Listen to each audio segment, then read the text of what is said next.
Hola, queridos amigos. Bienvenidos a Explorando la Palabra, un programa radial y en línea dedicado a leer, amar y vivir todo el consejo de Dios. Si el Señor lo permite, nuestra intención es avanzar verso por verso, capítulo por capítulo, a través de toda la Biblia. Acompañándonos para continuar este recorrido, está nuestro maestro de la Biblia aquí en Explorando la Palabra, el pastor Paul Carter. Espero que tengas tu Biblia abierta delante de ti hoy en Juan capítulo 5. Ya he mencionado varias veces que los capítulos 2, 3 y 4 van juntos y que expresan un tema común. Ese tema es que Jesús es mejor. Él está haciendo algo nuevo y está reemplazando algo viejo. Bueno, aquí en el capítulo 5 descubrimos que no todos están contentos con eso. Los próximos capítulos se enfocan en el conflicto. No todos están aceptando el nuevo programa. No todos quieren que el antiguo sistema sea reemplazado. Hay personas interesadas. Hay personas que tienen algo que perder. Y ahora comienzan a resistir, de manera activa y oficial, a la persona y la obra de Cristo. Escuchemos ahora la palabra de Yahweh, comenzando en el versículo 1. Juan capítulo 5, versículo 1.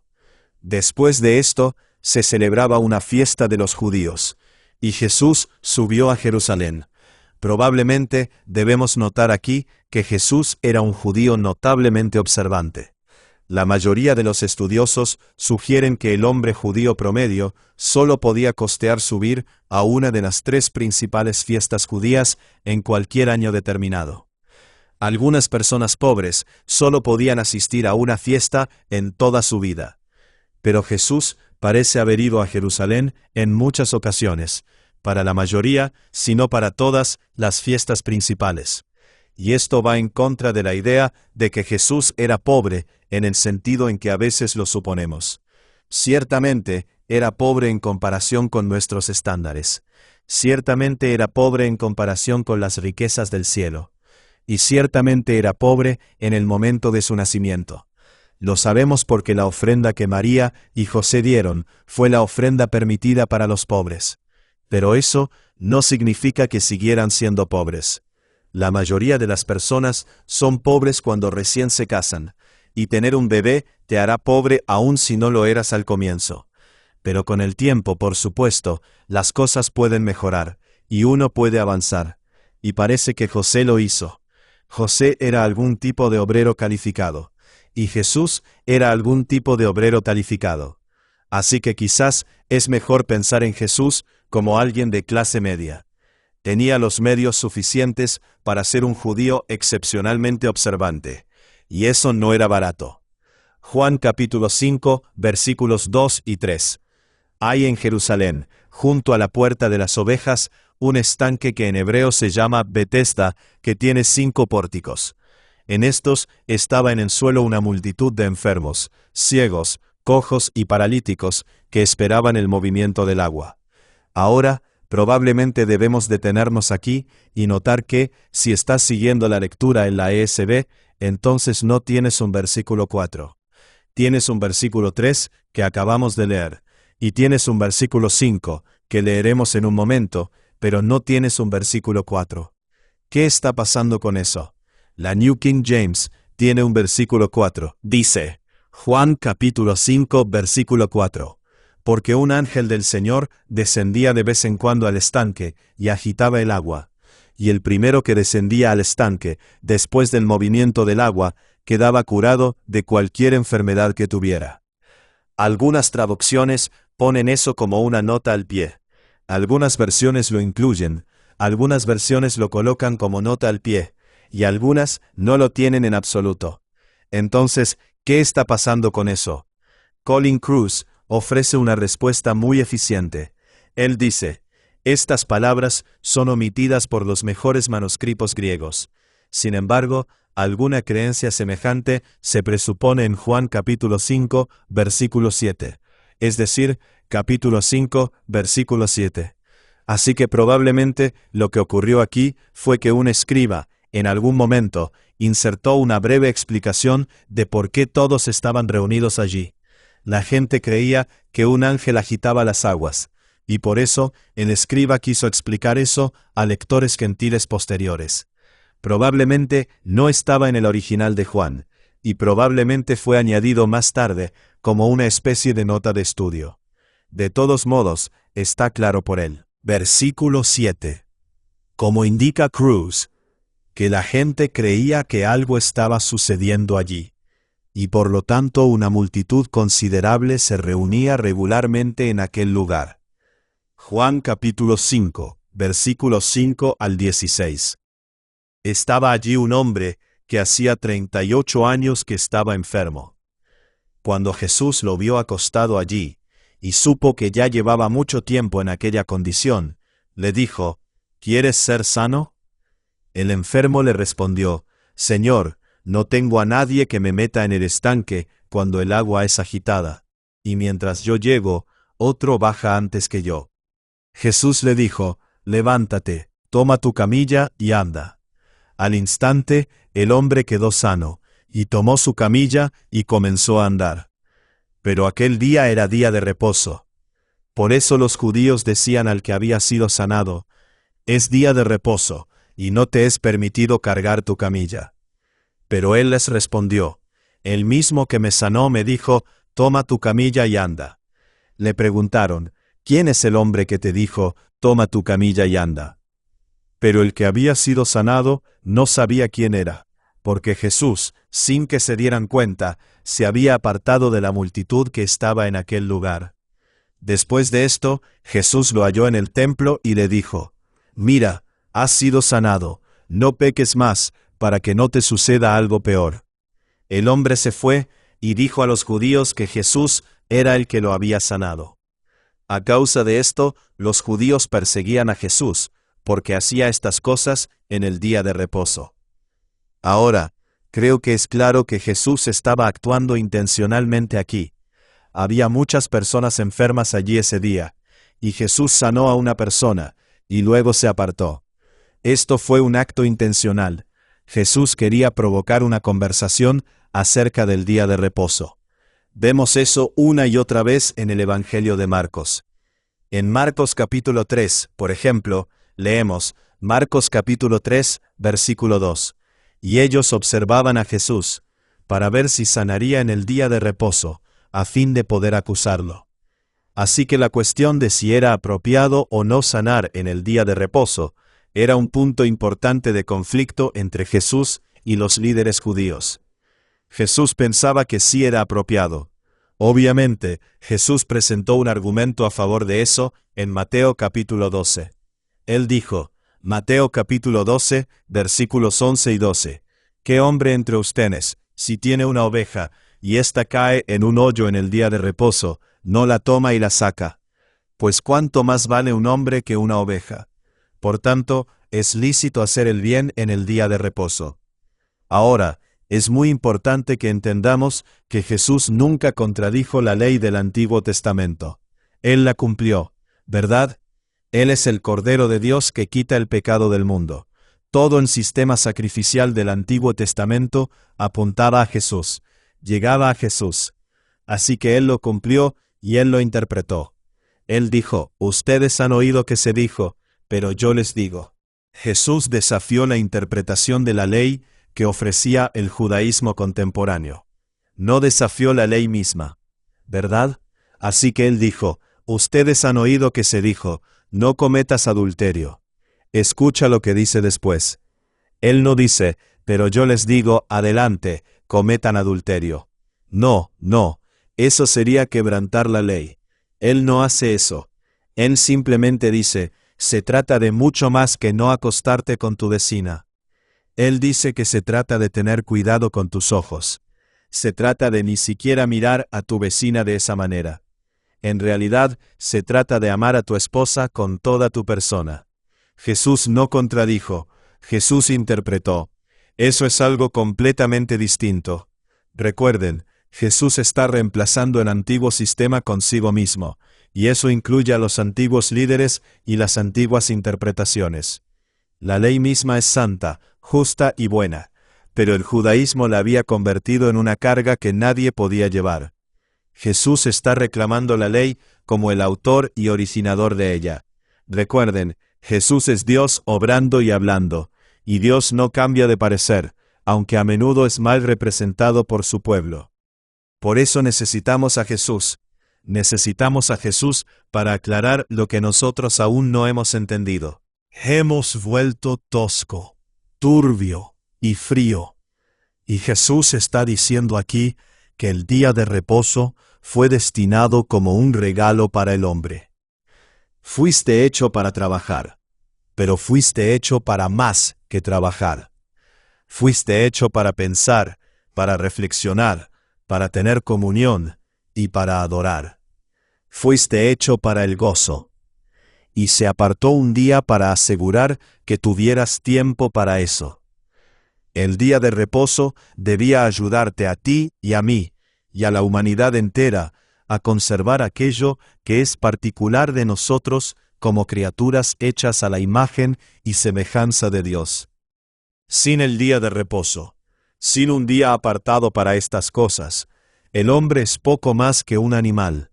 Es una abeja obrera y un castor ocupado, pero es menos de lo que fue creado para ser. Así que el día de reposo fue hecho para el hombre, y por lo tanto, obviamente, es apropiado hacer bien a un hombre en el día de reposo. Esa es, en cierto sentido, toda la idea. Juan capítulo 5, versículos 17 y 18. Pero Jesús les respondió: Hasta ahora mi Padre trabaja y yo también trabajo. Entonces por esta causa, los judíos aún más procuraban matar a Jesús, porque no solo violaba el día de reposo, sino que también llamaba a Dios su propio Padre, haciéndose igual a Dios. Ya ven, si afirmas tener la autoridad para cambiar la interpretación oficial de la ley, y afirmas que estás recibiendo instrucciones directamente del Padre, entonces o eres, de alguna manera, igual a Dios, o eres una persona completamente loca. Y los judíos tienen razón en ese punto. Ellos entienden la lógica del argumento. Simplemente han llegado a la conclusión equivocada. Juan capítulo 5, versículos 19 al 23. Por eso Jesús les decía: En verdad les digo, que el Hijo no puede hacer nada por su cuenta, sino lo que ve hacer al Padre. Porque todo lo que hace el Padre, eso también hace el Hijo, de igual manera. Pues el Padre ama al Hijo, y le muestra todo lo que Él mismo hace, y obras mayores que éstas le mostrará, para que ustedes se queden asombrados. Porque así como el Padre levanta a los muertos y les da vida, asimismo el Hijo también da vida a los que Él quiere. Porque ni aun el Padre juzga a nadie, sino que todo juicio se lo ha confiado al Hijo, para que todos honren al Hijo, así como honran al Padre. El que no honra al Hijo, no honra al Padre que lo envió. Una vez más, permítanme recordarles aquella cita de C.K. Barrett. Él dijo: las obras y las palabras de Jesús son las obras y las palabras de Dios. Si esto no es verdad, el libro es blasfemo. Jesús está diciendo exactamente eso aquí. Está diciendo que todo lo que Él hace y todo lo que Él dice es un reflejo del Padre. Si ustedes me miran, dice Jesús, si ustedes me escuchan, dice Jesús, están viendo y oyendo lo que el Padre quiere que ustedes vean y oigan de Él. Yo y el Padre somos uno. Él tiene el poder de la vida en sí mismo, y me lo ha dado a mí. El Hijo conoce perfectamente al Padre, y se lo está revelando a ustedes. De la manera en que ustedes respondan al Hijo, así han respondido al Padre. El que no honra al Hijo, no honra al Padre que lo envió. Eso es lo que Jesús está diciendo, y las implicaciones de eso son absolutamente enormes. De manera bastante clara, significa que si rechazas a Jesús como el Hijo de Dios, entonces no tienes vida eterna. Eso tiene implicaciones enormes para nuestros amigos y vecinos musulmanes. No basta con reconocer a Jesús como profeta si no lo honras como hijo. Si no lo honras y lo reconoces como hijo, entonces no tienes vida eterna. Juan capítulo 5, versículo 24. En verdad les digo, el que oye mi palabra y cree al que me envió, tiene vida eterna, y no viene a condenación, sino que ha pasado de muerte a vida. Así que eso es lo que está en juego. Si crees y recibes a Jesús como el Hijo de Dios, como la representación y revelación autorizada de Dios, entonces tienes vida eterna. Si no lo haces, no la tienes. Eso es lo que Jesús está diciendo aquí. Juan capítulo 5, versículos 25 al 29. En verdad les digo que viene la hora, y ahora es, cuando los muertos oirán la voz del Hijo de Dios, y los que oigan vivirán. Porque como el Padre tiene vida en él mismo, así también le dio al Hijo el tener vida en él mismo, y le dio autoridad para ejecutar juicio, porque él es el Hijo del Hombre. No se queden asombrados de esto, porque viene la hora en que todos los que están en los sepulcros oirán su voz, y saldrán, los que hicieron lo bueno, a resurrección de vida, y los que practicaron lo malo, a resurrección de juicio. Dios ha hecho de Jesús la vara divisoria de la historia. Lo ha enviado al mundo, y le ha dado el poder de la vida. Su palabra y sus obras tienen el propósito de dividir a toda la humanidad, y volver a reunir un pueblo para vida eterna. Jesús es como una espada que atraviesa el mundo de los hombres. Hacia dónde te inclinas cuando esa espada llega a ti, determina tu destino eterno.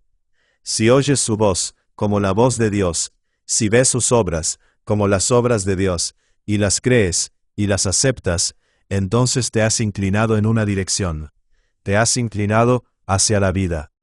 Pero si las oyes, o las ves de cualquier otra manera, entonces te has inclinado hacia la muerte. No hay una tercera vía, no hay un enfoque moderado. Hay dentro y hay fuera, hay vida y hay muerte, porque Jesús es Dios actuando como Dios, para reunir al pueblo de Dios. Eso es lo que Él está diciendo acerca de sí mismo en este pasaje. Juan capítulo 5, versículos 30 al 38. Yo no puedo hacer nada por iniciativa mía. Como oigo, juzgo, y mi juicio es justo, porque no busco mi voluntad, sino la voluntad del que me envió. Si yo solo doy testimonio de mí mismo, mi testimonio no es verdadero. Otro es el que da testimonio de mí, y yo sé que el testimonio que da de mí es verdadero. Ustedes han enviado a preguntar a Juan, y él ha dado testimonio de la verdad. Pero el testimonio que yo recibo no es de hombre. Pero digo esto para que ustedes sean salvos. Él era la lámpara que ardía y alumbraba, y ustedes estaban dispuestos a regocijarse por un tiempo en su luz. Pero el testimonio que yo tengo es mayor que el de Juan, porque las obras que el Padre me ha dado para llevar a cabo, las mismas obras que yo hago, dan testimonio de mí, de que el Padre me ha enviado. El Padre que me envió, Él ha dado testimonio de mí. Pero ustedes no han oído jamás su voz, ni han visto su apariencia. Y su palabra no la tienen morando en ustedes, porque no creen en aquel que Él envió. Aquí Jesús habla acerca de los testigos que dieron testimonio de su identidad. Está, por supuesto, primero y ante todo, Dios mismo. Las obras que Jesús hace testifican que el poder de Dios está obrando en Él. Dios habló en su bautismo. Así que hay amplia evidencia de que Dios ha puesto su sello de aprobación sobre la obra y el ministerio de Jesús. Y luego, por supuesto, está Juan el Bautista. Juan señaló a Jesús. Juan dijo que él mismo no era el indicado, sino que después de él vendría uno que era antes que él. Bueno, dado que Juan era físicamente mayor que Jesús, que él dijera que Jesús era antes que él, indica que Juan creía que Jesús era preexistente. Jesús era aquel que descendió del cielo. Así que tenemos amplio testimonio. Jesús dice, ahora ustedes tienen que decidir qué van a hacer con ese testimonio. Juan capítulo 5, versículos 39 y 40. Ustedes examinan las Escrituras porque piensan tener en ellas la vida eterna, y son ellas las que dan testimonio de mí. Pero ustedes no quieren venir a mí para que tengan esa vida. Aquí Jesús dice algo asombroso. dice que todo el Antiguo Testamento, en última instancia, apunta hacia Él. El sistema sacrificial apuntaba hacia Él. Por eso Juan dice, «He aquí el Cordero de Dios que quita el pecado del mundo». Los profetas apuntaban hacia Él. Incluso la ley apuntaba hacia Él. La ley demostraba que las personas eran pecadoras e impotentes, y que necesitaban un pago por el pecado, y un corazón nuevo y un espíritu nuevo que las ayudara a obedecer. Todo en el Antiguo Testamento argumentaba a favor de Jesús. Pero y aquí está lo asombroso, no todos lo vieron. Jesús dice, ustedes leen la Biblia, que trata acerca de mí, que debía llevarlos hacia mí, y sin embargo no vinieron. Me encanta lo que Colin Cruz dice aquí. Él dice, estos versículos permanecen como una advertencia para todos los que hacen del estudio de las Escrituras un fin en sí mismo, y no se relacionan con aquel de quien las Escrituras dan testimonio. Amén. Terminemos el capítulo. Juan capítulo 5, versículos 41 al 47. Yo no recibo gloria de los hombres, pero a ustedes ya los conozco, que no tienen el amor de Dios. Yo he venido en nombre de mi Padre, y ustedes no me reciben. Si otro viene en su propio nombre, a ese recibirán. ¿Cómo pueden creer, cuando reciben gloria los unos de los otros, y no buscan la gloria que viene del Dios único? No piensen que yo los acusaré delante del Padre. El que los acusa es Moisés, en quien ustedes han puesto su esperanza. Porque si creyeran a Moisés, me creerían a mí, porque de mí escribió él. Pero si no creen sus escritos, ¿cómo creerán mis palabras? En estos versículos, Jesús dice algo que todos debemos escuchar. Él dice que si amas el aplauso de los hombres, entonces perderás la salvación de Dios, y serás juzgado por la palabra de Dios, la cual da testimonio claramente del Hijo de Dios. Lo que amas determina lo que ves. Así que ama al Señor y verás la gloria de Dios en el rostro de Jesucristo. Gracias a Dios. Y gracias por escuchar otro episodio de Explorando la Palabra. Gracias por acompañarnos en este episodio de Explorando la Palabra. Si este estudio ha sido de bendición para ti, considera compartirlo con otros para que más personas puedan profundizar en las Escrituras. Recuerda que el propósito de estudiar la Biblia no es solamente adquirir conocimiento, sino conocer más profundamente a Cristo y vivir de acuerdo con la verdad de su palabra. Nos vemos en el próximo episodio, mientras continuamos explorando la palabra de Dios juntos.